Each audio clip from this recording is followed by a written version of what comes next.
Much for welcoming us to Green Ventures Clean Air Day celebration here at Bernie Custis. Before we get started, we'd just like to do some quick introductions. So my name is Aisha Mahmood. I use she, her pronouns, and I'm a grade 12 student at Ancaster High School. Hi everyone, my name is Gloria. I use she, her pronouns, and I'm a grade 12 student at Westmount Secondary School. Yeah, woo! So for the past year, we have been student trustees for the Hamilton Whitewater District School Board, and we exist in a very interesting position because we are both members of the board as well as students. So it has been an absolute privilege and honor to be representing you guys, over 50,000 student voice across Hamilton, and we are so excited to be with you all today and just working and celebrating the work that you have done in our community. So over this past year, we've also done a lot of work engaging with our student bodies and making real change happen through working with youth in our community. And it goes without saying that this past year has been a very strange balancing act because we are both students and board members holding elected office and making decisions that affect the schools that we attend the very next day. But what has inspired us and motivated us to continue to do what we do has always been student voice and the conversations that we have with students in our board. We've been able to accomplish and affect so much change over this past year, from COVID-19 policies to an updated student dress code to a brand new mental health strategy. And what we try to do is to make change by students for students. And we don't do any of this alone. Every other Wednesday night, the HWDSB Student Senate also meets at the Education Center, which has students from grade 7 to 12, and they're always challenging our thinking, offering new perspectives, and allowing us to fully understand the scope of the experience of a student in Hamilton. And for our young leaders out there, if you are interested in being part of Student Senate, honestly, it's just an email away. Just ask your principals to see how you can get involved. And this will be like a grade 7 to 8 position, as well as there are secondary student senators from grade 9 to 12.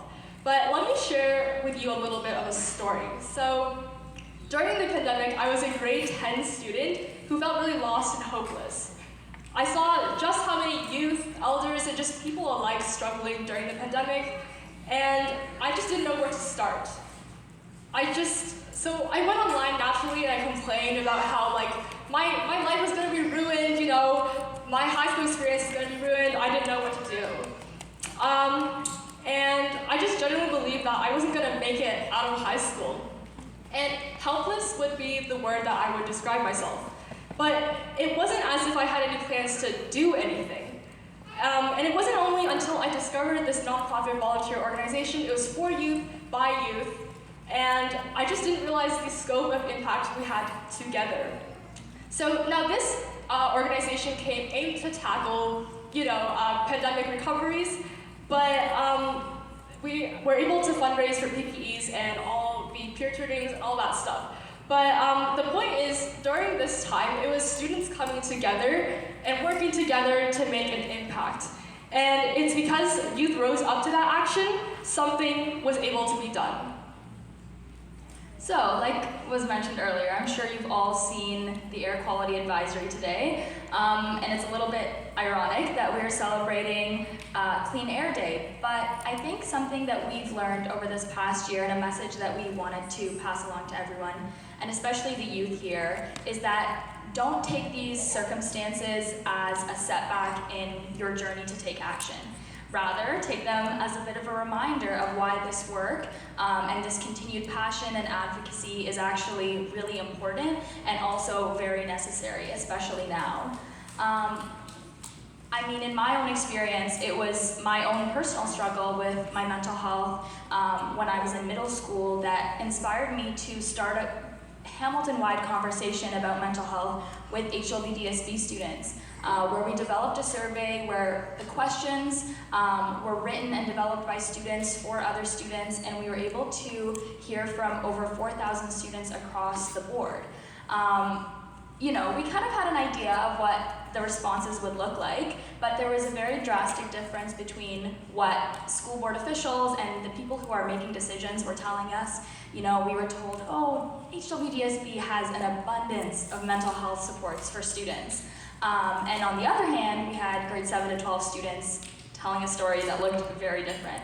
And because we are positioned in such a unique way to be able to be in school and also be at a decision-making table, we thought, what is the best course of action?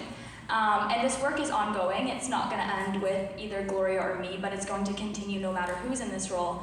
But we wanted to develop supports that are built from the student feedback that we received, and also help increase accessibility to the supports that already exist.